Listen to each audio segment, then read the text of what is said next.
Saat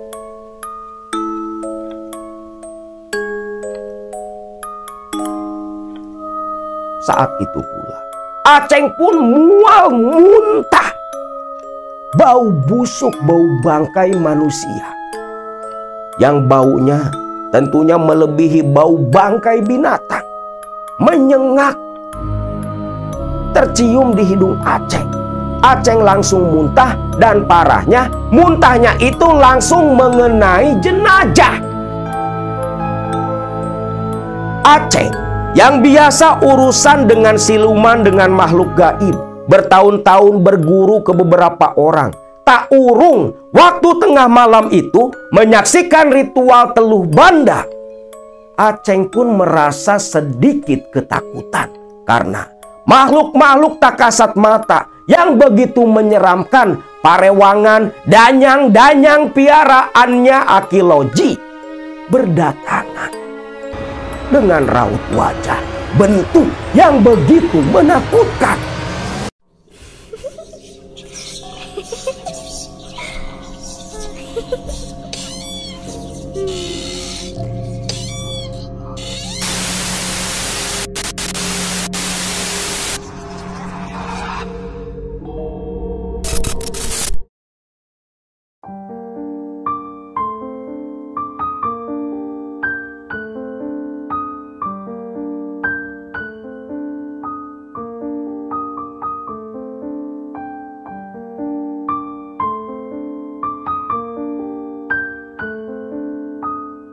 Assalamualaikum warahmatullahi wabarakatuh. Salam sejahtera buat kalian semua, Baraya KMS dimanapun berada. Cerita kali ini akan membagikan sebuah kisah nyata tentang ganasnya teluh yang berasal dari daerah Cianjur Selatan. Teluh yang tidak langsung membunuh korbannya, tetapi membunuh harapan, membunuh jiwa, membunuh kehidupan, jalan hidup, usaha, harta, semua raib dalam sekejap mata. Kisah ini dibagikan oleh salah satu Baraya KMS yang dulu waktu zaman di akhir-akhir tatar pakuan alam, beberapa kisah perjalanan hidupnya sempat Akang bagikan. Mungkin teman-teman semua masih ingat dengan sosok yang bernama Kang Dani, yang dulu beliau berasal dari daerah Rancah Ciamis, sempat merantau ke daerah Jakarta. Motornya hilang, sempat jadi OB, sempat kerja di rumah sakit pula, sampai akhirnya menggelandang dan tinggal di sebuah pemakaman. Tepatnya pemakaman TPU Tapos. Nah, waktu di pemakaman Tapos, Kang Dani ini tinggal di sebuah saung pemakaman umum, yang dimana di dalam saung itu ada keranda yang biasa digunakan oleh warga setempat dan sekitarnya untuk membawa jenazah yang akan dimakamkan.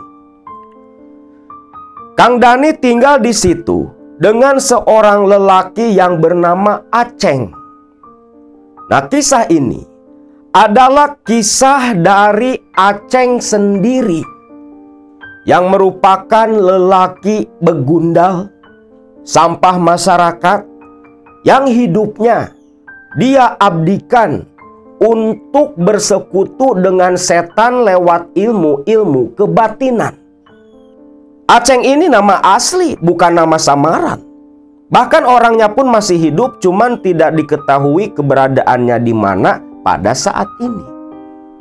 Aceng, menurut Kang Dani, dulu sempat menceritakan perjalanan hidupnya sewaktu masih tinggal di Cianjur bersama istri pertamanya. Waktu tinggal di Cianjur, Aceng ini keluarga yang cukup sederhana. Bisa dibilang dari keluarga menengah ke bawah. Aceng yang waktu itu menikahi seorang perempuan yang bernama Iis, tinggal di sebuah kampung yang disebut Kampung Cikande. Tentunya nama kampung ini sudah Akang samarkan. Nah, di Kampung Cikande, Aceng dan Iis hidup cukup tenang. Walaupun Aceng selama berumah tangga dengan Iis, dia kerjanya hanya semaunya. Karena Aceng ini selalu mengandalkan istrinya untuk mencari nafkah. Namun walau seperti itu, Iis tetap setia mendampingi Aceng. Bukan setia karena cinta, tapi setianya Iis itu dikendalikan oleh ilmu gendam, ilmu pengasihan yang Aceng miliki. Aceng sedari waktu muda memang gemar berburu ilmu-ilmu kebatinan. Berguru ke beberapa orang sesepuh, beberapa dukun, khususnya dari daerah Cianjur Selatan yang sempat viral di tahun 2000-an tentang pembantaian dukun teluh pada masa itu. Dari hasil pernikahan dengan Iis, Aceng dikaruniai seorang laki-laki. Nah, uniknya, walau si Aceng ini lelaki tipe yang tidak bertanggung jawab kepada istri dan anak, tetapi peduli dan mencintai anak istrinya. Satu ketika, anak lelaki Aceng yang diberi nama Denis, waktu itu sudah masuk sekolah SD. Di sekolah SD-nya itu, berbagai kalangan sekolah pula di tempat yang sama, dari berbagai status sosial, termasuk seorang anak pengusaha konstruksi yang bernama Aldi. Nah, Aldi ini adalah anak dari pasangan suami istri, pengusaha konstruksi kaya raya di daerah Cikande sana. Pasangan Karto dan Wina, orang paling kaya di daerah itu, begitu dihormati oleh semua warga Cikande. Disegani pula, bukan karena kebaikan atau kepedulian Karto, tetapi karena memang keluarga ini begitu kaya raya. Nah, satu saat yang namanya anak-anak di waktu istirahat jam sekolah di SD waktu itu, mereka sering bermain bersama. Terkadang dalam permainan pasti selalu timbul perkelahian, percekcokan, yang sebenarnya hal wajar bagi anak-anak karena sekarang berantem, selang beberapa menit pun akur kembali. Namun waktu itu Denis berantem sama anaknya Karto, anak orang kaya di kampung itu, yang mengakibatkan berantemnya Denis dengan Aldi membuat sepatu milik Aldi, sepatu baru yang harganya begitu mahal, sobek di bagian sisi kirinya. Aldi tentu tak terima sepatu baru yang dibelikan oleh bapaknya rusak gegara si Denis. Maka selepas pulang sekolah, si Aldi ini ngadu ke Karto bapaknya. Waktu itu pulang dari sekolah, Aldi menangis sesenggukan. Setibanya di rumah, melihat sang anak menangis, Wina selaku seorang ibu tentunya khawatir apa yang sudah terjadi menimpa sang anak. Di depan ibu dan bapaknya sambil menangis, si Aldi ini cerita kalau dia di sekolah dibully dan diganggu sama si Denis. Mendengar itu, Karto dan Wina tentunya marah, tak terima. Terlebih ketika Aldi berkata kalau sepatunya dirusak oleh Dennis sambil menunjukkan bagian robek dari sepatu mahalnya itu. Karto geram. Geram mendapatkan aduan seperti itu dari sang anak. Dia tak terima. Anaknya dibuli oleh anak orang miskin seperti si Dennis. Karto kenal betul dengan sosok si Aceng karena masih tinggal satu kompleks satu pekampungan. Kurang ajar. Kamu teh dijailin sama anaknya si Aceng, anak si pengangguran, anak orang miskin. Berani-beraninya dia gangguin kamu. Kurang ajar. Celetuk si Karto. Wina yang sama-sama tak terima pun dia berkata, ngomporin nih ke suaminya. Pak, kasih pelajaran dong pak. Tuman pak, anak kayak gitu mana miskin. Dekil. Kok berani-beraninya gangguin anak kita pak? Saya tak terima pak. Mereka sudah memandang rendah kita. Gak bisa dibiarkan gitu aja pak. Ini Wina malah ngompor-ngomporin terus Karto. Tentunya dikomporin seperti itu, amarah Karto yang membludak layaknya api seperti terkena hembusan angin. Semakin murka, semakin tak terima. Maka detik itu pula Karto membawa Aldi anaknya ngontrol ke rumahnya Aceng. Aldi dituntun oleh Karto sambil mengjingjing sepatu yang sobek. Padahal sobeknya cuma dikit. Langsung menuju ke rumah si Aceng. Yang kebetulan Aceng dan Iis istrinya lagi ada di rumah. Mereka berdua lagi santai bersama Dennis anaknya. Ketika Karto tepat tiba di depan rumahnya Aceng, Karto dengan suara yang begitu kencang lantas memanggil si Aceng untuk keluar dari rumah. Ceng, Aceng, keluar sia. Jalma sangsara jika sia ngeganggu anak aing, kadia sia. Teriak si Karto. Tentunya suara teriakan Karto yang mengandung amarah begitu besar membuat Aceng yang duduk di dalam bersama istri dan anaknya kaget. Loh. Neng, itu siapa yang marah-marah di luar? Manggil-manggil Akang?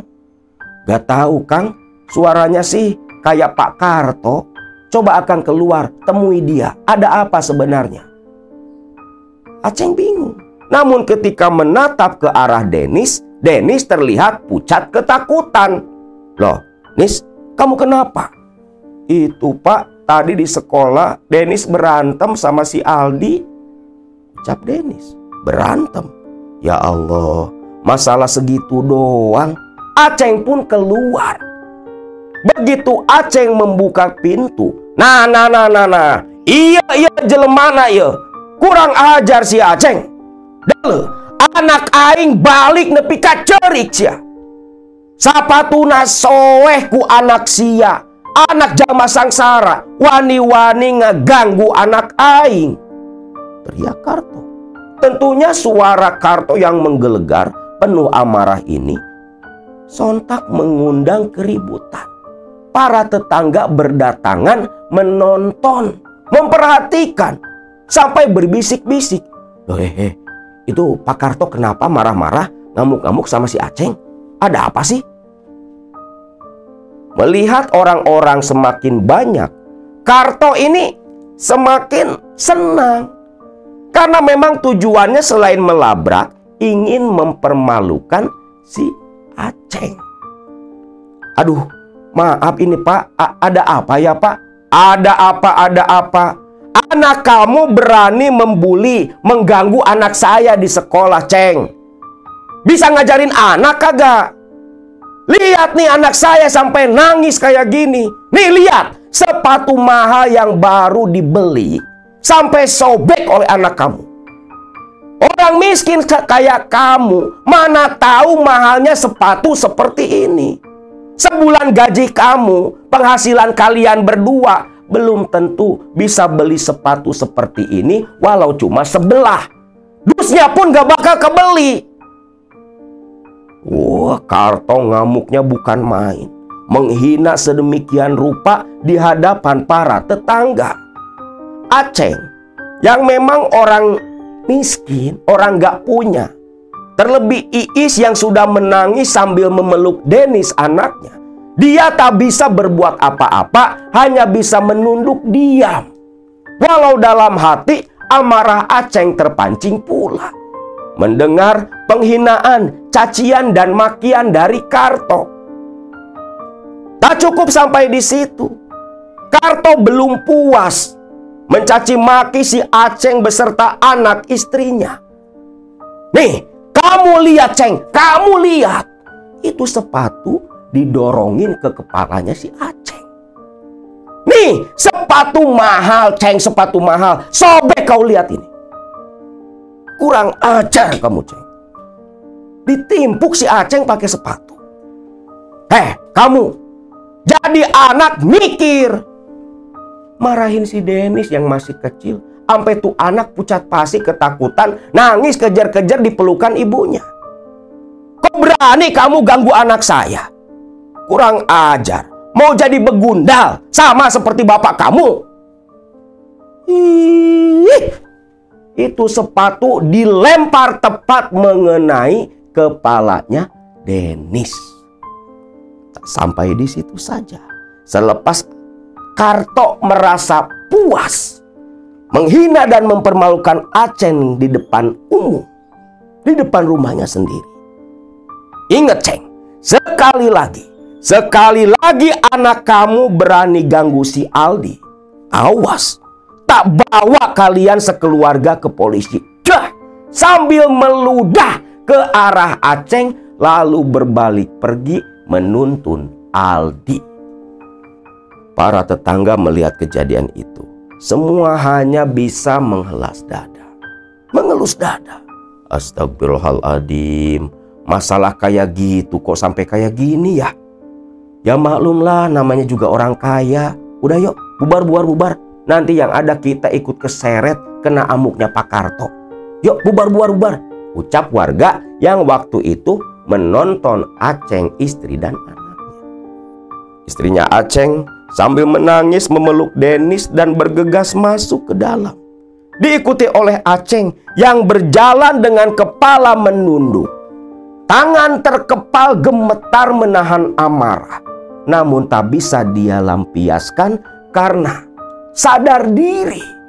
Sosok Aceng tak bisa melawan Karto, orang paling kaya di kampungnya. Namun siapa sangka, akibat dari kejadian sore itu, Aceng yang memang dasarnya imannya tipis, yang gemar datang ke dukun, gemar berburu ilmu-ilmu kebatinan, merasa tak terima. Dendam langsung tersimpan di dalam hati dan pikiran Aceng. Napas Aceng tersengal-sengal menahan amarah. Ketika masuk ke dalam rumah, pintu dia tutup begitu kencang. Iis terkejut ketika menatap sang suami. Wajahnya merah membara. Seolah amarah dalam hati Aceng bermanifestasi menjadi gumpalan api.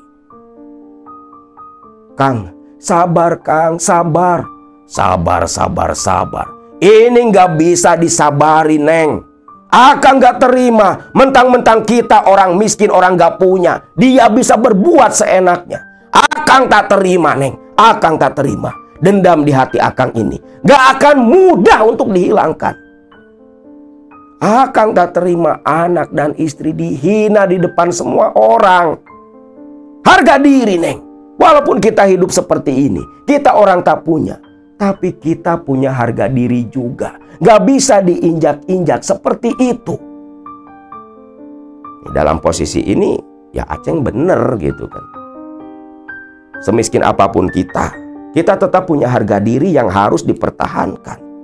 Jangan mau diinjak semena-mena oleh orang-orang seperti si Karto. Selepas kejadian tadi, Aceng yang belum bisa meredakan amarahnya memilih duduk diam dalam rumah. Terus mengambil rokok, dia hisap, dia hembuskan sampai puntung rokok berserakan. Melihat kejadian itu, Iis tak berani menegur, tak berani mengganggu. Sampai akhirnya, tepat ketika malam hari, selepas sholat Isya, di mana para tetangga pergi ke masjid berjamaah, hanya Aceng yang sendiri di rumah. Aceng memanggil Iis istrinya. Is, si Denis sudah tidur, Is. Udah Kang, tadi habis maghrib langsung tidur. Ya sudah, kemarilah, ada yang mau Akang bicarakan. Iya Kang. Iis pun langsung menemui Aceng suaminya. Iis duduk di depan Aceng. Ada apa Kang? Is, terus terang saja Is, Akang masih belum bisa menerima kejadian tadi. Akang begitu dendam kepada si Karto. Iya Kang, Iis paham. Terus Akang mau apa?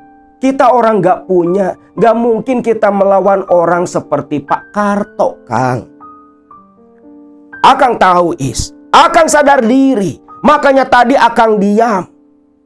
Kalau Akang ajak tarung, ajak berkelahi, dah mati si Karto dari tadi. Tapi Akang tahu, Akang bisa dijerat hukum Is.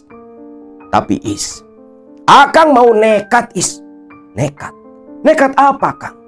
Is, Akang besok mau pergi ke tempat tinggalnya Abah Loji. Abah Loji? Abah Loji yang mana Kang? Itu Is, salah satu guru Akang yang dulu waktu kita nikah, beliau datang dan membantu mengusir hujan. Itu Abah Loji namanya Is. Apa kau ingat? Lelaki tua berpakaian hitam yang dulu pasang sesaji di belakang rumahmu waktu kita nikahan. Itu Abah Loji, guru Akang. Maksud Akang ngapain mau nemuin Abah Loji? Apa hubungannya sama masalah ini Kang? Is, perlu kamu ketahui, Abah Loji bukan orang sembarangan. Tubuh Akang yang tak mempan oleh senjata tajam, itu diwarisi ilmu dari Abah Loji. Akang mau nemui Abah Loji. Akang mau santet si Karto. Akang mau buat hancur hidup si Karto. Ya Allah Kang, jangan nekat kayak gitu Kang. Dosa Kang, dosa besar. Halah, dosa urusan belakangan Is. Yang jelas, Akang mau melampiaskan rasa dendam ini Is. Biar Akang gak mati penasaran. Pokoknya besok Akang mau menemui Abah Loji. Ya sudahlah Kang. Akang mau berangkat kapan? Jam berapa? Besok Is, pagi-pagi Akang mau ke Cianjur Selatan menemui Abah Loji. Kamu doakan saja. Sekalian Akang minta uang buat ongkos bekal ke sana. Ucap si Aceng. Iis pun hanya bisa mengikuti keinginan suaminya. Karena mau dinasehati seperti apapun, percuma. Aceng ini sifatnya keras. Hitam-hitam, putih-putih. Iis pun mengalah. Dia pun memberi beberapa lembar uang kepada Aceng untuk bekal Aceng besok berangkat menemui Abah Loji itu. Singkat cerita, esok harinya Aceng pun meluncur ke daerah Cianjur Selatan. Di sebuah pedesaan di dekat perkebunan teh. Yang Akang sendiri nggak tahu nama desanya apa. Karena waktu Aceng cerita kepada Dani, dia tak menyebutkan desa tempat tinggal dari Abah Loji. Namun yang jelas, menurut cerita Kang Aceng kepada Dani, si Abah Loji ini, dia dukun sakti. Pasiennya banyak. dari berbagai kota. Hanya saja Abah Loji ini tidak menunjukkan kalau dia mempunyai ilmu-ilmu hitam. Abah Loji ini lelaki tua yang cukup dihormati di tempat tinggalnya. Biasa pergi ke masjid, Jumatan, ada pengajian, ikut pengajian pula. Namun siapa sangka Abah Loji yang seperti itu, yang selalu rajin ke masjid, ternyata mempunyai berbagai ilmu hitam, ilmu teluh, ilmu santet. Bahkan menurut ceritanya Aceng, Abah Loji dulu mempunyai beberapa rekan yang seprofesi, yang sama-sama mempunyai ilmu teluh pula. Hanya saja kawan-kawannya banyak habis, dan Abah Loji yang selamat di antara mereka. Jadi tinggal di kampung itu, si Abah Loji bukan penduduk asli, pendatang. Hanya sudah lama bertahun-tahun tinggal di sana. Singkatnya, Aceng pun berangkat menuju ke kampung tempat tinggal Abah Loji dengan bekal uang dari sang istri. Lalu setibanya di kediaman Abah Loji, Aceng yang memang merupakan salah satu murid Abah Loji, ketika tiba datang ke sana, langsung disambut dengan senyuman sang guru. Sampurasun, Abah. Rampes. Kamu, Ceng. Sini masuk. Ada apa? Tumben-tumbenan kamu datang kemari. Biasanya kamu lagi ada masalah, kan? Itulah, Bah. Memang ada masalah. Masalah yang membuat saya begitu marah, Bah. Masalah apa, Ceng? Di dalam saja, Bah. Takut kedengar sama orang, ucap si Aceng setengah berbisik. Abah Loji pun paham, lantas mengajak Aceng masuk ke dalam rumah panggungnya. Lalu di dalam rumah, selepas istri Abah Loji menyuguhkan minuman, Aceng pun cerita. Begini, Bah, maksud saya datang menemui Abah. Saya punya dendam sama seseorang, Bah. Dendam? Masalah apa? Begini, Bah, Aceng pun menceritakan kejadian kemarin sore, waktu dia dicaci maki oleh si Karto. Tentunya sambil ditambahi dan dibumbui sedemikian rupa oleh Aceng, yang tentunya cerita dari Aceng itu membuat Abah Loji sang guru ikut marah pula. Terus kamu pengen apa, Ceng? Kamu mau bagaimana? Kamu mau bikin apa orang yang namanya Karto itu? Bah, saya mau kirim santet ke si Karto. Saya mau kirim teluh ke si Karto. Tapi teluh yang tidak langsung membuat dia mati. Saya ingin dia menderita. Dia sengsara. Dia hina. Hina sehina-hinanya, lebih hina dari seekor anjing buduk, Abah. Keluarganya, usahanya hancur. Hidupnya terhina seperti seekor anjing, Bah. Biar saya bisa menyaksikan kesengsaraan si Karto, Bah. Baru saya bisa puas, Bah.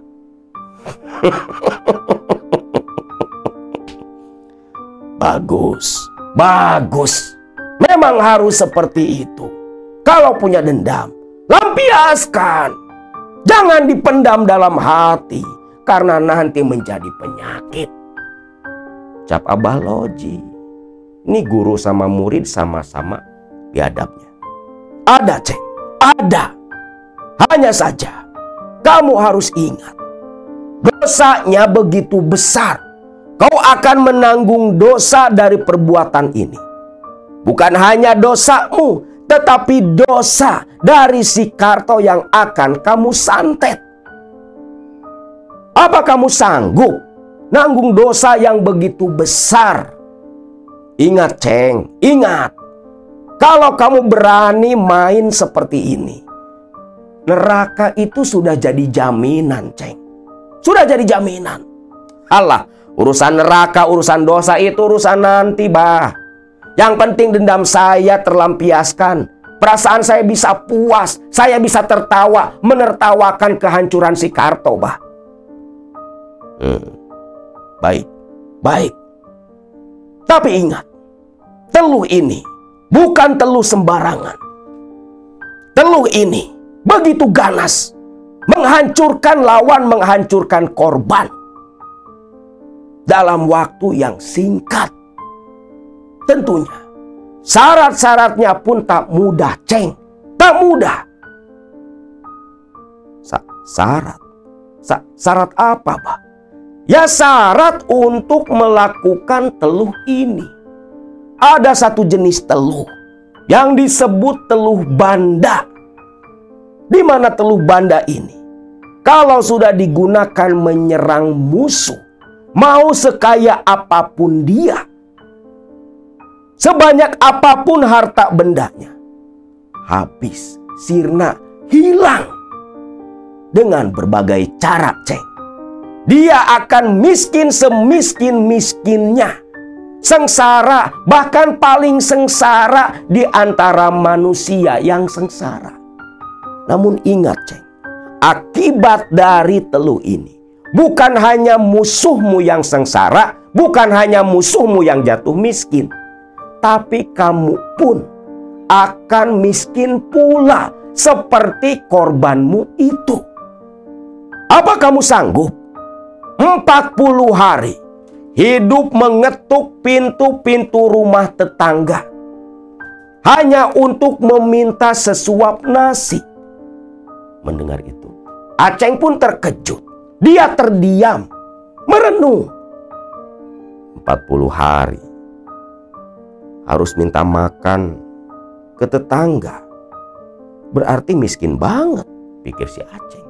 Dia yang hidup miskin tapi masih bisa makan dari hasil pekerjaan istrinya. Membayangkan harus ngetuk pintu-pintu tetangga selama 40 hari hanya sekedar untuk minta sesuap nasi. Kebayang miskinnya seperti apa. Tapi teringat akan penghinaan Karto. Amarah kembali menguasai hati dan pikiran Aceng. Gak apa-apa, Ki. Sudah terbiasa saya hidup susah dari waktu muda, Ki. Yang jelas, saya minta tolong Aki agar si Karto hancur, Ki. Tolong, Ki. Apapun syaratnya akan saya penuhi, Ki. Ceng. Ceng. Syarat-syarat yang harus dipenuhi untuk kebutuhan ritual mengirim teluh banda itu memang tidak mahal. Hanya saja ada syarat yang agak sulit untuk dipenuhi. Perlu keberanian, kebulatan tekad, dan kenekatan dirimu sendiri. Apa, Ki? Apa syaratnya, Ki? Yang pertama, Ceng, kamu carilah ayam kampung berbulu hitam. Tak perlu ayam cemani. Ayam kampung biasa asal hitam. Sekujur bulunya, sekujur tubuhnya. Itu sudah cukup. Lalu, umbo rampe, sesaji sekumplitnya. Dan yang paling penting, Ceng, yang paling penting yang merupakan syarat untuk ritual teluh banda, kamu harus mencari 13 belatung mayat. Belatung mayat? Maksudnya belatung apa, Ki? Ceng, kamu harus mencari belatung dari mayat yang sudah dikuburkan. Ambil 13 belatung dan tanah kuburannya sebagai syarat utama dari teluh banda. Kaget si Aceng mendengar syarat yang cukup berat. Di mana Aceng harus mencari kuburan yang mungkin baru 4-5 hari meninggal. Lalu digali dan diambil belatung dari tubuh si mayat beserta tanah kuburannya sebagai syarat utama untuk teluh banda. Bagaimana? Kalau kamu sanggup, carilah semua syarat-syarat itu dan balik kembali ke rumah Aki. Dan nanti langsung akan Aki lakukan ritual mengirim teluh banda ke sosok si Karto, musuhmu itu. Bagaimana? Apa kau sanggup, Ceng? Sanggup, Ki. Saya sanggup, Ki. Bagus. Bagus. Tapi Ki, memangnya kenapa harus menggunakan belatung mayat, Ki? Ceng, kau bukannya ingin membuat si Karto hancur. Usahanya hancur, kehidupannya hancur. Ya seperti itulah layaknya seperti belatung yang menggerogoti mayat. Paham si Aceng selepas mendengar penjelasan dari Aki Loji. Baik, Ki. Baik. Saya siap, Ki. Hari ini pula saya pulang, Ki. Saya akan memenuhi syarat yang Aki ucapkan tadi. Selepas nanti semua syarat terkumpul, saya pasti langsung menemui Aki. Baik. Sekarang kau pulanglah. Ingat, ketika semua persyaratan sudah ada, lekaslah datang kemari.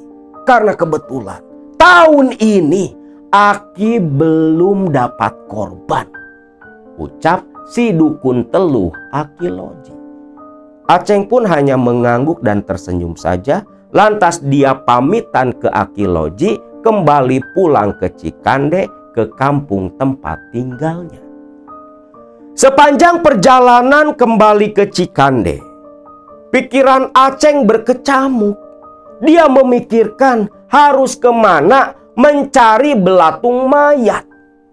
Karena kalau di Cikande, 1 bulan terakhir itu belum ada 1 orang pun yang meninggal.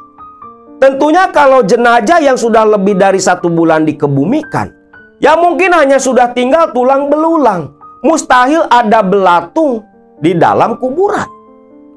Tapi Aceng ini gak putus asa. Sampai akhirnya di dalam perjalanan pulang waktu itu, Aceng memutuskan akan mencari ke setiap pemakaman di kampung-kampung sekitaran Cikande. Hanya untuk memenuhi ambisi dendamnya yang ingin menghancurkan keluarga Karto. Orang kalau sudah gelap mata, hati dan pikirannya tertutup, nekat, apapun bakal dilakukan asal bisa memenuhi hawa nafsunya. Seperti si Aceng ini. Singkat cerita, pulanglah nih Aceng ke Cikande. Langsung ditanyai sama Iis istrinya bagaimana hasil pertemuan dengan Aki Loji. Aceng pun ceritakan semua, termasuk harus mencari belatung mayat. Iis pun kaget dan setengah khawatir. Aduh Kang, yang bener aja Kang. Mau nyari belatung mayat kemana? Di kampung kita belum ada yang meninggal loh Kang. Ya itu Is, Akang akan mencari ke setiap pemakaman di sekitaran Cikande. Siapa tahu ada kuburan baru. Ya Allah Kang, sebaiknya Akang urungkan niatan Akang. Sudahlah Kang, yang sudah mah sudah, jangan menyimpan dendam seperti itu. Gak bisa Is, gak bisa. Akang punya harga diri. Akang punya harga diri Is, Akang punya harga diri. Ya sudah, terserah Kang Aceng saja. Hanya saja Iis minta Akang harus hati-hati, takut ketahuan warga. Nanti Akang yang ada malah dikeroyok, dianiaya. Hati-hati Kang. Aceng pun hanya mengangguk saja. Singkat cerita, esok paginya Aceng pun bersiap-siap sambil menyoren golok. Dia pun pergi dari rumah pamitan kepada Iis istrinya. Bukan untuk bekerja, tapi mau survei ke berbagai pemakaman sekitaran kampung Cikande.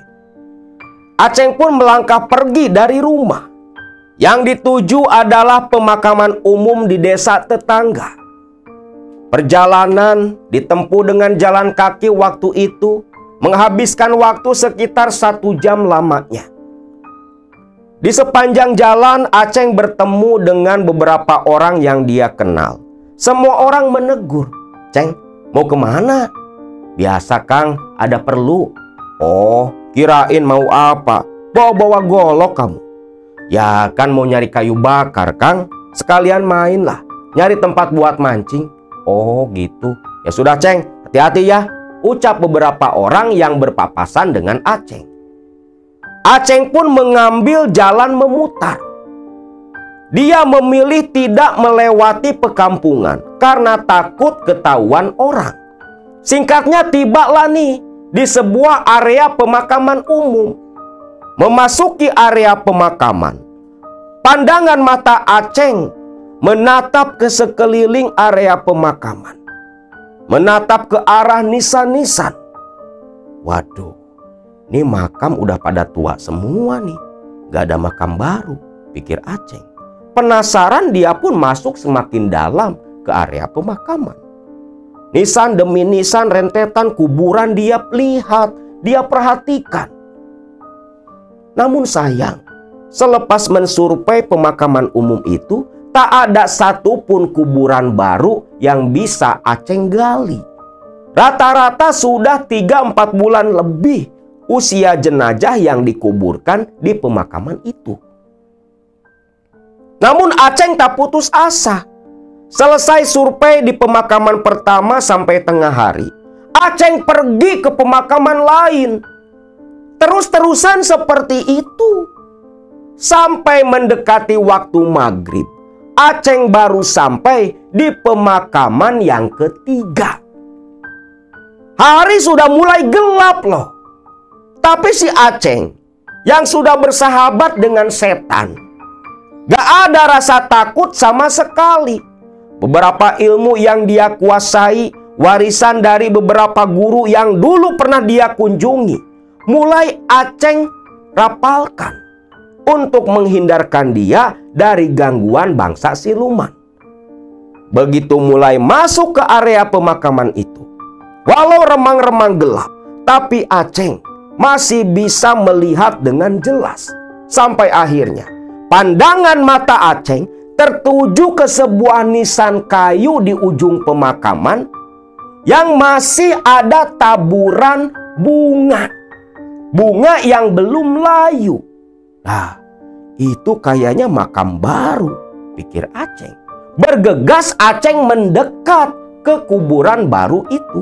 Betullah, ketika melihat ke arah nisan kayu, di situ tertera, baru meninggal 8 hari yang lalu. Dan kuburan itu kuburan seorang perempuan. Nah, ini nih, ini kuburannya nih. Sayang, gak bawa cangkul, tapi baguslah. Biar besok malam langsung tak gali saja, pikir Aceng. Selepas itu, Aceng pun meninggalkan area pemakaman, langsung menuju kampung Cikande pulang. Tiba di Cikande sekitar tengah malam. Iis melihat kepulangan sang suami sampai larut malam waktu itu. Dia pun bertanya, "Kang, habis dari mana?" Akang, habis dari daerah Naringgul." "Alhamdulillah, di situ ada kuburan baru." "Alhamdulillah," katanya. "Ya Allah Kang, jauh banget. Terus kapan Akang mau gali itu kuburan?" "Besok malam. Besok malam Akang akan ke sana. Mau tak gali tuh makam." "Ya sudahlah Kang, terserah Akang saja. Percuma Iis nasihati, Akang pasti tetap nekat." Aceng pun hanya tersenyum kecil. Lalu esoknya Aceng membawa cangkul. Sampai orang-orang yang melihat kelakuan Aceng geleng kepala.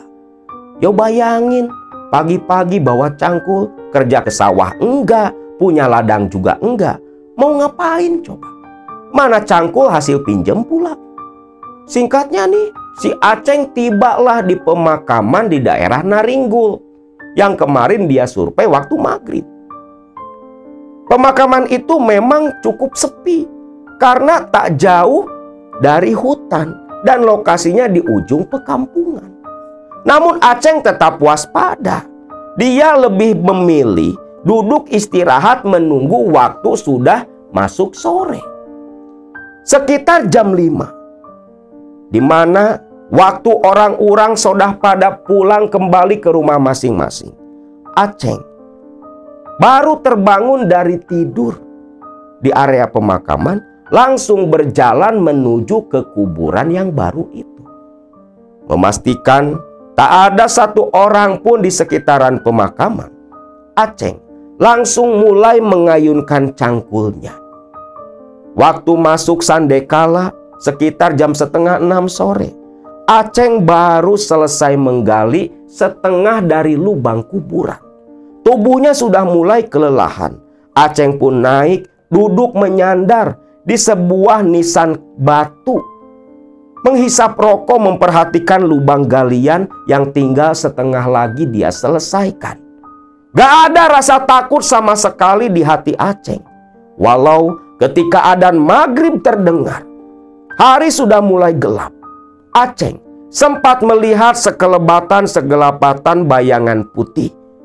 Namun Aceng tidak memperdulikan. Bahkan Aceng sampai berani membentak ke sosok makhluk halus seperti yang ingin mengganggu pekerjaan Aceng.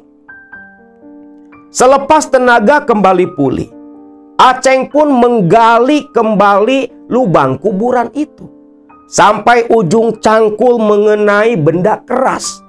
Aceng tersenyum karena tinggal sedikit lagi liang lahat akan terlihat. Aceng pun langsung menyingkirkan potongan-potongan kayu. Ketika potongan kayu diangkat, saat itu pula Aceng pun mual muntah. Bau busuk, bau bangkai manusia, yang baunya tentunya melebihi bau bangkai binatang, menyengat tercium di hidung Aceng. Aceng langsung muntah, dan parahnya muntahnya itu langsung mengenai jenazah. Jenazah yang sudah hancur dikerumuti cacing dan belatung. Beberapa kali Aceng muntah. Mayit. Bangke sia, ucap Aceng. Tapi Aceng cukup senang melihat belatung-belatung yang begitu besar. Maka tanpa rasa jijik sama sekali, Aceng langsung mengeluarkan kantung kresek hitam. Dia comot satu persatu belatung dari mayat sampai 13 belatung. Dia lebihkan 4, takut ada yang mati sebelum berangkat ke arkeologi. Selepas belatung dia masukkan ke dalam kantung kresek, Aceng pun mengambil 2 genggam tanah kuburan di samping jenazah. Dia masukkan ke kresek yang sama biar belatung gak mati. Selepas itu, tanpa membereskan kembali kuburan yang dia jarah, Aceng berlalu pergi dari pemakaman itu. Kembali tiba di Cikande tengah malam. Tubuh Aceng yang berbau busuk membuat Iis istrinya hampir muntah. Aceng hanya tersenyum senang karena syarat utamanya sudah dia dapatkan. Masalah ayam hitam ada di kandang ayam belakang rumah. Aceng mandi, lalu makan dan istirahat. Esok paginya, kabar pun langsung beredar. Rame isu di desa Naringgul, ada orang yang mencuri kain kapan. Aceng ya sampai terdiam. Kain kapan? Lah bukannya cuma ngambil belatung doang. Aceng gak ngerti. Rumor itu dibesar-besarkan, atau memang ada yang kebetulan nyuri kain kapan dari lokasi yang Aceng datangi. Tapi yang jelas, tentang kuburan yang digali di daerah Naringgul waktu itu, kabarnya langsung menyebar dan sampai ke Cikande. Istrinya yang sempat curiga langsung bertanya, "Kang, di Naringgul katanya ada yang gali kuburan, ngambil kain kapan. Itu Akang bukan?" "Ya Akang yang gali kuburan, tapi Akang gak nyuri kain kapan. Akang cuma ngambil belatung. Ya Allah Kang, untung aja nggak ada yang lihat loh Kang. Bisa habis Akang nanti. Sudahlah, yang penting syarat utama untuk teluh buat ngancurin hidup si Karto sudah Akang dapatkan. Hari ini juga Akang mau menemui Aki Loji. Maka hari itu pun si Aceng membawa ayam, tanah kuburan dan belatung mayat langsung menuju ke Cianjur Selatan menemui Aki Loji. Tentunya di perjalanan ketika melewati sebuah pasar, di situ pun Aceng membeli sesaji umbo rampe sekumplitnya sesuai permintaan Aki Loji. Tiba di kediaman Aki Loji, Aki Loji tertawa terbahak-bahak memuji-muji Aceng karena hanya Acenglah salah satu murid yang begitu pemberani sampai mau menggali tanah kuburan hanya untuk mencari belatung mayat. Semua syarat dia serahkan kepada Aki Loji. Aki Loji pun menyuruh Aceng untuk menginap malam itu. Karena nanti tepat tengah malam Aki Loji akan mulai ritual teluh banda sesuai permintaan Aceng untuk menghancurkan Karto dan keluarga. Tengah malam Aki Loji menyuruh Aceng membawa semua persyaratan ke belakang rumah. Di situ Aki Loji menyuruh Aceng membakar api, menyalakan obor. Obor menyala, sesaji digelar, semua syarat diletakkan. Waktu itu pula Aki Loji langsung melakukan ritual mengirim teluh kepada Karto sesuai permintaan Aceng. Aceng yang biasa urusan dengan siluman, dengan makhluk gaib, bertahun-tahun berguru ke beberapa orang, tak urung waktu tengah malam itu menyaksikan ritual teluh banda. Aceng pun merasa sedikit ketakutan karena makhluk-makhluk tak kasat mata yang begitu menyeramkan, parewangan, danyang-danyang piaraannya Aki Loji berdatangan dengan raut wajah, bentuk yang begitu menakutkan. Namun selepas selesai melakukan ritual, makhluk-makhluk parewangan piaraan Aki Loji sudah pada pergi menunaikan tugas. Aki Loji berbalik menghadap ke arah Aceng dengan mata yang merah seperti mata seekor setan, seekor iblis. Membuat Aceng terkesiap. Lalu Aki Loji berkata, "Ceng, kau bawa pulang tanah kuburan dan belatung mayat yang sudah Aki campur dengan darah ayam. Kau tebar, kau sebarkan di halaman rumah si Karto musuhmu itu. Maka nanti kau tinggal menunggu, kau saksikan sendiri ganasnya, hebatnya teluh banda milik Aki." Ingat Ceng, resiko kamu tanggung sendiri, dosa kau tanggung. Aki tak ikut campur urusan dosa yang nanti kau terima. Paham Ceng? Pak, paham Ki, Pak, paham. Bagus. Kau tidurlah. Besok pagi selepas subuh lekaslah pulang. Ingat, tengah malam kau taburkan di depan rumah musuhmu. Baik Ki. Baik, ucap Aceng. Ritual selesai, Aceng dan Aki Loji pun balik ke dalam rumah. Esoknya selepas subuh, Aceng langsung pamitan pulang sesuai perintah Aki Loji. Tiba di rumah, tanah kuburan, belatung mayat yang sudah bercampur dengan darah ayam hitam, Aceng simpan di bawah ranjang, takut dibuang oleh istrinya.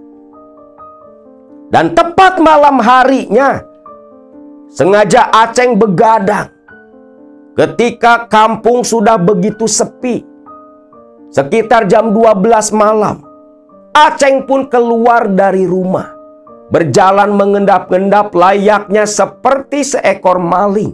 Yang dia tuju adalah rumah paling mewah di kampung Cikande, rumah kediaman si Karto. Situasi perkampungan memang begitu sepi saat itu. Namun ketika Aceng tiba tepat di depan rumah Karto, dia langsung memanjat gerbang besi, masuk ke halaman tanpa menimbulkan suara sama sekali. Namun ketika bangun dari jongkok, Aceng langsung terkejut ketika mendengar suara lolongan-lolongan anjing. Bahkan pandangan mata Aceng tertuju ke samping kanannya. Dia menyaksikan dan melihat salah satu makhluk tinggi besar hitam seperti bayangan yang dia saksikan ketika ritual teluh banda ada hadir pula seperti ingin menyaksikan Aceng melakukan penebaran buhul sihir di depan rumah korban. Aceng sambil merinding ketakutan, tubuh agak gemetar. Mulai menenangkan diri merapalkan ajian-ajian yang dia miliki. Lantas tanah kuburan bercampur belatung mayat dan darah ayam hitam langsung dia tebar di depan halaman Karto. Selepas itu Aceng puas, betul-betul puas. Kau lihat saja Karto, kau lihat saja. Tak lama lagi kau akan hancur, kau akan miskin, kau akan sengsara. Hidupmu akan terhina, lebih hina dari belatung nangka.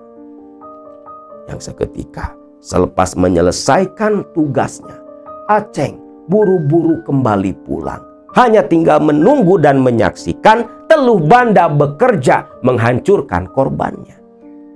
Pasca penebaran buhul sihir, seminggu, 2 minggu, Aceng jadi resah sendiri.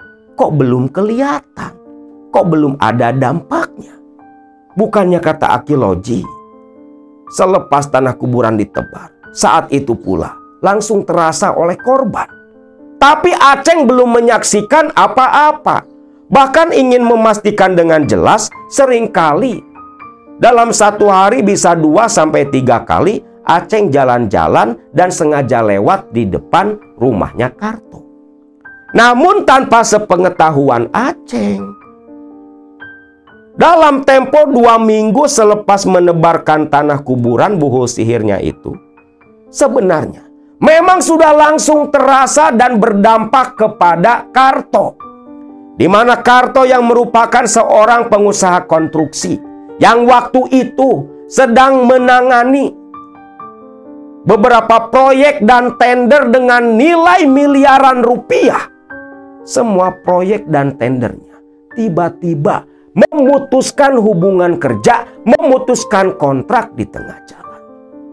Tentunya hal itu betul-betul merugikan sampai perusahaannya si Karto hancur. Ditambah lagi uang miliaran yang sudah dia kucurkan ke beberapa proyek itu hasil pinjaman dari bank. Barulah waktu menginjak minggu ketiga terlihat dengan kasat mata di mana satu persatu mobil milik Karto mulai dijual untuk menutupi hutang yang miliaran. Bukan hanya hutang ke bank, tetapi ke rekanan-rekanan bisnisnya. Aset-asetnya, sawah, tanah yang luas di mana-mana, satu persatu mulai terjual. Sampai rumah pun beserta isinya dalam waktu 2 bulan ya. 2 bulan pasca Aceng menebar tanah kuburan, teluh banda, rumah, tempat tinggal Karto yang begitu mewah, paling mewah di Cikande, beserta segala isinya, disita oleh pihak perbankan.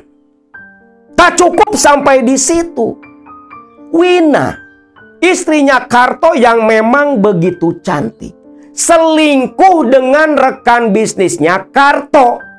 Selepas Karto jatuh miskin, sampai akhirnya menggugat cerai Karto, meninggalkan Karto. Bahkan Aldi ikut dengan Wina meninggalkan Karto sendiri tak punya apa-apa di Cikande sana. Melihat hal itu, Aceng pun tertawa bahagia. Senyumnya mengembang sampai Iis dan para tetangga pun keheranan. Ada apa nih? Si Aceng kok bahagia banget. Sedangkan Karto jatuh miskin dan hampir gila. Dia sudah betul-betul tak punya apa-apa sama sekali. Jangankan harta, rumah pun tak punya. Bahkan hanya mempunyai pakaian yang dia kenakan saja. Kerjanya tiap hari hanya keliling kampung Cikande, meminta, mengharap belas kasih orang-orang. Yang dimana waktu itu orang-orang selepas menyaksikan Karto jatuh miskin bahkan lebih sengsara daripada orang paling sengsara di Cikande, semua mencibir dan menghina. Karena sewaktu kaya raya dulu, Karto ini punya akhlak dan perangai yang tak baik kepada warga. Nah, pasca hancurnya Karto, Aceng sendiri memang merasakan dampak teluh banda seperti yang dikatakan oleh Aki Loji. Di mana selepas si Karto jatuh miskin, semua hartanya habis dalam tempo 2 bulan. Aceng pun mulai merasakan dampaknya. Selama 40 hari, istrinya dipecat dari tempat kerja, jadi pengangguran. Uang ada yang nyuri. Sampai di rumah tak punya sebutir beras pun sama sekali. Keluarga tak ada yang mau menolong. Untuk makan, Aceng betul-betul seperti ucapan Aki Loji, mendatangi orang-orang yang dia kenal termasuk para tetangga hanya untuk meminta sepiring nasi untuk makan anak dan istrinya. Namun Aceng paham itu resiko yang harus dia tanggung. Pikiran Aceng waktu itu, toh cuma 40 hari. Gak apa-apalah, hitung-hitung puasa pikirannya Aceng. Namun siapa sangka, waktu 40 hari terasa seperti bertahun-tahun oleh Aceng beserta anak istrinya. Sampai akhirnya Aceng beserta Iis dan Denis memilih pergi merantau meninggalkan kampung halaman mereka. Mereka pun merantau ke daerah Bogor. Di mana di Bogor ini, Iis melamar kerja ke sebuah rumah sakit yang baru beroperasi. Di mana di situ Iis diterima kerja menjadi seorang OB. Tinggal di sebuah rumah kontrakan. Dan selepas beres 40 hari pasca hancurnya Karto, kehidupan Iis mulai kembali pulih. Namun si Aceng, walau merantau, sebenarnya yang merantau itu istrinya, karena istrinya yang kerja. Aceng ya tetap saja ongkang-ongkang di rumah kontrakan tanpa memperdulikan kebutuhan anak dan istrinya. Aceng tetap gak mau kerja, hanya hidup dari hasil penghasilan istrinya. Nah, beberapa tahun kemudian, Aceng tentunya sudah melupakan kejadian Karto. Bahkan sudah tak ingat pula kepada Karto. Satu ketika, Aceng, Iis, dan Denis pulang kampung nih ke Cikande, ke Cianjur. Nah, waktu pulang ke Cianjur ini, Aceng, Iis, dan Denis yang boncengan pakai motor, ketika di jalanan desa Cikande, papasan dengan orang yang penampilannya seperti orang gila. Rambutnya gimbal, tubuhnya hitam legam, baunya bau sampah, dengan pakaian compang-camping, berjalan seperti orang linglung, persis seperti orang gila. Ketika berpapasan dengan Aceng, si orang gila ini menatap lekat ke arah Aceng, membuat Denis dan Iis bergidik ketakutan. Tibalah Aceng di rumah yang dulu dia tinggali bersama dengan Iis. Sehari 2 hari tinggal di sana. Nah, ketika Aceng nongkrong dengan para tetangga di hari ketiga kepulangannya, disitulah Aceng menanyakan kabar Karto. Alangkah kagetnya Aceng. Ternyata sosok orang gila yang waktu hari pertama datang ke Cikande itu adalah Karto. Di situ Aceng terdiam. Rasa dendamnya sudah hilang, malah timbul rasa iba. Lantas Aceng pun bertanya, "Lah terus selama ini si Karto tinggal di mana?" "Gak tahu, Ceng. Dengar-dengar sih katanya di kebun singkong di ujung kampung. Soalnya warga di sini gak ada yang mau nerima. Semua takut dan jijik kepada Karto. Kau lihat kan penampilannya. Amit-amit. Tubuhnya bau sampah, rambutnya gimbal, kurus kering, pakaian compang-camping. Amit-amit, Ceng. Mana ada yang mau nerima orang seperti itu?" ucap tetangganya Aceng. Aceng pun menghela napas. Ada sedikit penyesalan dalam hati. Karena dialah dalang dibalik kehancuran kehidupan Karto. Lalu esok paginya Aceng ingin memastikan. Berdasarkan arahan dari salah satu tetangga, Aceng pun lantas menuju ke kebun singkong yang katanya menjadi tempat tinggalnya si Karto.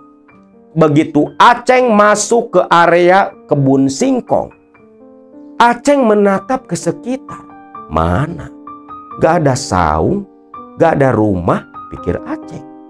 Namun begitu Aceng masuk semakin dalam, di pinggiran kebun singkong, di antara rerumputan yang tinggi dan semak belukar, di situ Aceng melihat ada seperti tenda dari plastik yang sudah bolong-bolong dan terpal sobek. Apa di situ? Pikir Aceng. Aceng pun berjalan mendekat. Ketika melangkahkan kaki mendekati tenda compang-camping, Aceng mendengar suara rintihan dan erangan. Rintihan dan erangan lemah yang masih dikenali oleh Aceng. Di mana itu adalah suara erangan Karto. Begitu Aceng mendekat, Aceng pun terkejut menyaksikan Karto meringkuk di atas tanah, mengerang memegangi perutnya. Tubuhnya kurus kering, hanya kulit dan tulang. Bahkan tulang-tulang di sekitaran perut terlihat menonjol. Dengan baju yang compang-camping, dekil, bahkan lebih bagus kain lap kaki daripada pakaiannya si Karto. "Lapar, aduh lapar," ucap Karto sambil mengerang merintih. Karto ternyata dalam kondisi kelaparan. Melihat itu, Aceng hanya terdiam, memperhatikan tenda sederhana yang compang-camping tak layak huni. Tiangnya hanya dari batang-batang singkong. Aceng menyaksikan sendiri apa yang dulu pernah diucapkan Aki Loji. Betapa ganasnya Teluh Banda. Si Karto betul-betul dihinakan hidupnya. Hina sehina-hinanya. Bahkan betul-betul lebih hina daripada seekor anjing. Terbukti tempat tinggalnya pun lebih mewah kandang anjing. Lalu di situ Aceng pun menegur Karto. Karto, hudang sia," ucap Aceng sambil menendang kaki lemahnya Karto. Aduh. Karto pun bangun dan terduduk menghadap ke arah Aceng. Aceng? "Tok, Karto, kondisimu jadi seperti ini, Tok. Ya Allah, kasihan banget kamu, Tok. Kamu tahu tidak, Tok? Apa dan siapa yang sudah menjadikan kamu seperti ini?" Karto hanya menggelengkan kepala begitu lemah. Saya toh, saya yang sudah mengirim teluh banda menghancurkan usaha dan kehidupan kamu. Saya toh, saya dalang di balik kehancuran hidupmu toh. Saya, ucap Aceng sambil duduk jongkok menghadap ke arah Karto. Terlihat ada raut wajah terkejut dari Karto.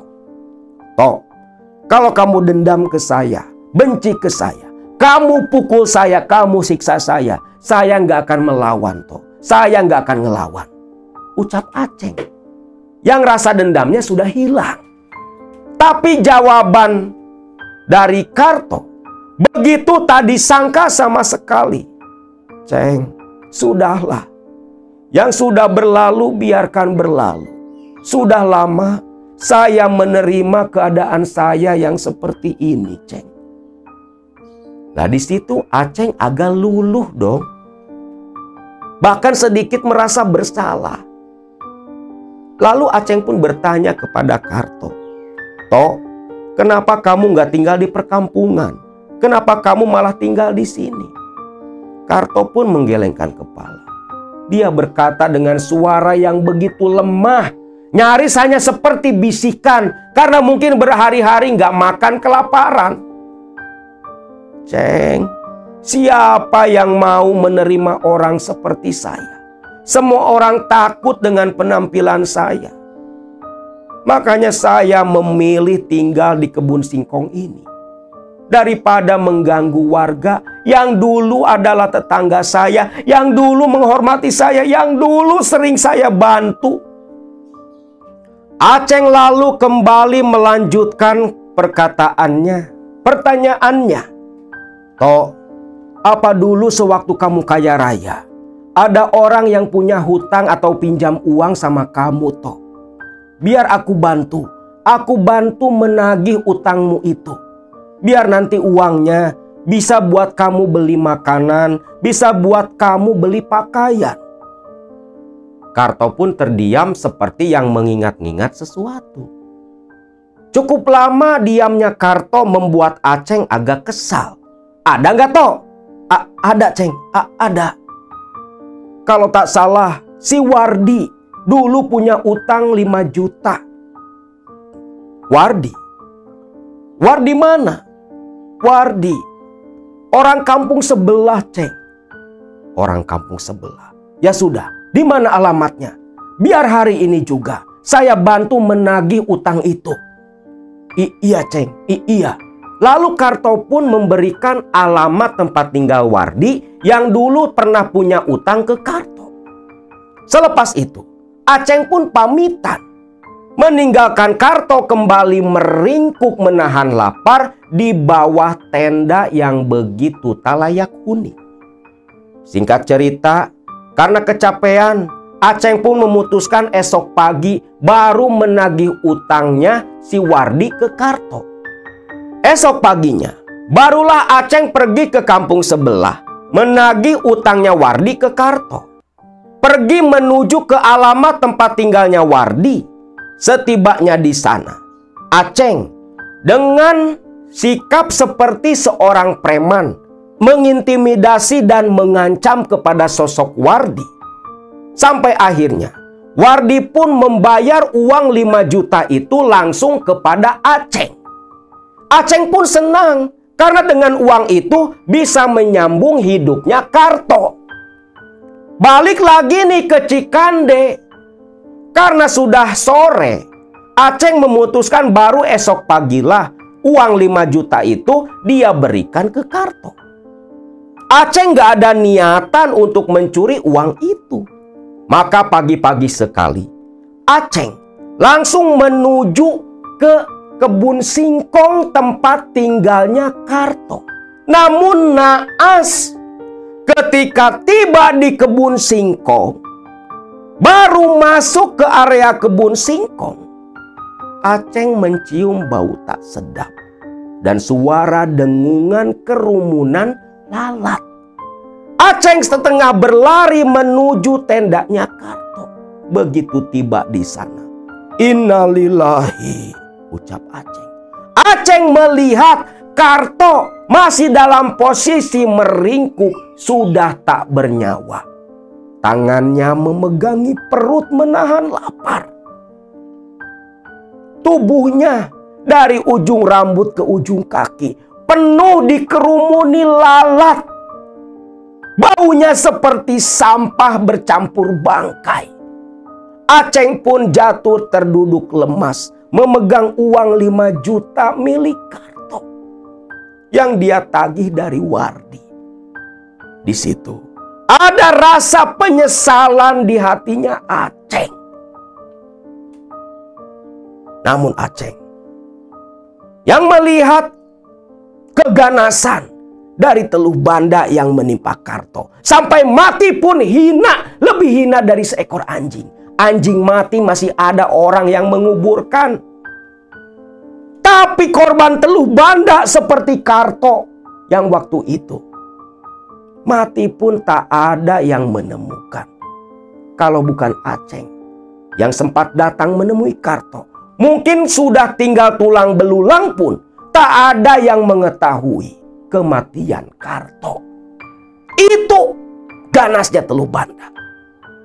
Dengan tubuh yang lunglai, Aceng pun berdiri, lantas kembali ke pekampungan, memberitahu orang-orang kalau Karto sudah tak bernyawa, mati mengenaskan dengan perut kelaparan di kebun singkong yang jadi tempat tinggalnya bertahun-tahun.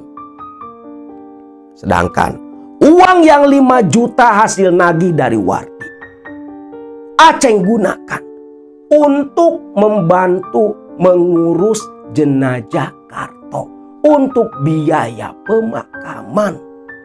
Gotong royonglah warga Cikande mengurus jenazahnya Karto, lalu dikebumikan di pemakaman umum di kampung Cikande. Selepas membantu mengurus kematian Karto, uang semua diserahkan kepada kiai di sana, ustadz di sana, sekedar untuk tahlilan 1-2 malam, mendoakan almarhum Karto. Aceng beserta Iis dan Denis kembali pulang ke Bogor karena masa cutinya Iis sudah hampir habis. Namun siapa sangka, selepas kejadian waktu itu, si Aceng bukannya tobat. Walau sempat menyesal, tapi itu tak membuat Aceng berhenti. Tidak membuat Aceng berhenti mempelajari ilmu-ilmu hitam dan datang ke dukun.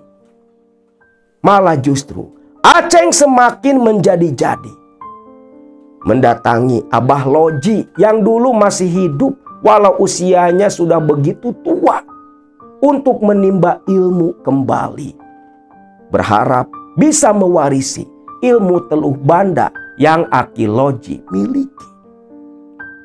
Itulah kisah nyata yang dibagikan oleh Kang Dani.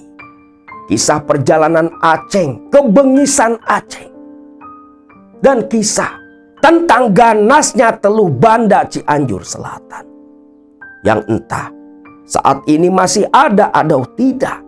Karena menurut Dani, berdasarkan cerita Aceng, Aceng yang ingin mewarisi ilmu teluh banda dari Aki Loji tak bisa memiliki ilmu itu karena syarat dan tirakatnya yang terlalu begitu berat. Nah, banyak hikmah yang bisa kalian dapatkan dari kisah ini.